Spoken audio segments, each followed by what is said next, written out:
টাকা আনতে যাওয়ার কথা বলে দুই সন্তানকে ফেলে রেখে যায় মা। মায়ের অপেক্ষায় থাকতে থাকতে কান্নায় দুই চোখে দাগ পড়ে গেছে দুই শিশুর। গত রবিবার এই হৃদয় বিদারক ঘটনাটি ঘটে দিনাজপুরের হিলিতে।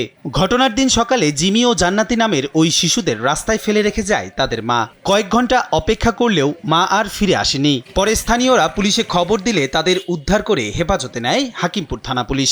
জানা গেছে মাদকাসক্ত বাবা জীবন ঠিকমতো পরিবারের খোঁজ নেন না। মা শাহানাজ ৩ সন্তান নিয়ে বাবার বাড়িতে আশ্রয় নেন। সেখানে যাওয়ার পর ওই শিশুদের নানা তাদেরকে বাবার কাছে ফেরত দিয়ে আসতে বলেন। পরে টাকা আনতে যাওয়ার কথা বলে অবুঝ দুই শিশুকে রাস্তায় ফেলে রেখে যায় তাদের মা। পুলিশ জানিয়েছে উদ্ধারের পর বিস্তারিত খোঁজ খবর নিয়ে ঘটনার দিনই তাদের মায়ের কাছে হস্তান্তর করা হয়। বাবা জীবনের এখনো কোনো খোঁজ পাওয়া যায়নি। ফেলে রেখে যাওয়া দুই শিশুর নিয়মিত খোঁজ নেওয়া হচ্ছে বলে জানান হাকিমপুর থানার ভারপ্রাপ্ত কর্মকর্তা।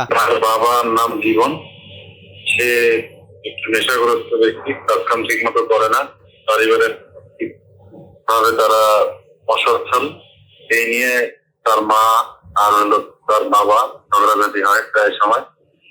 17 তারিখে ঝগড়াঝাটি হয়েছিল, হওয়ার পরে তার বাবা কোথায় গিয়েছে জানে না।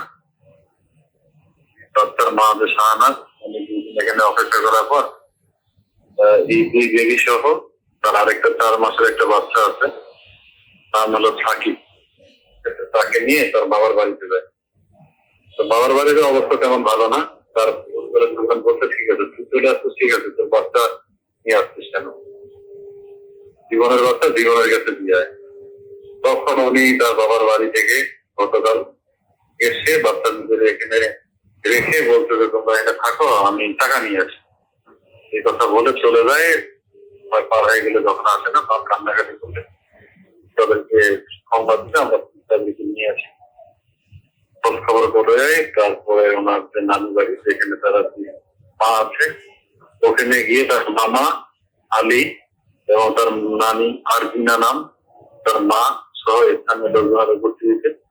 জয়পুরা জেলার 5 থানার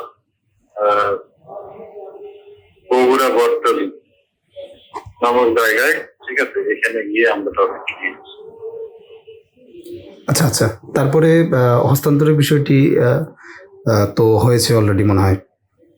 হ্যাঁ হ্যাঁ, আমরা গতকালকে মানে 6-7 ঘন্টার মধ্যে তার পরিবারের নিকট। আচ্ছা, এখন সেই ক্ষেত্রে হচ্ছিল তাদের যে পারিবারিক সমস্যাটা ছিল সেটা কি নিরসন করা গেছে বা ওই বিষয়ে কোনো? এখন তার বাবাকে এখনো পাওয়া যায় নাই, ঠিক আছে। তার মা আছে তার নানা বাড়িতে বাচ্চাদের সাথে আছে, ঠিক আছে। আমরা খোঁজ খবর নিচ্ছি, আজকে ফোন দিয়ে তার মামার সাথে কথা বলছি।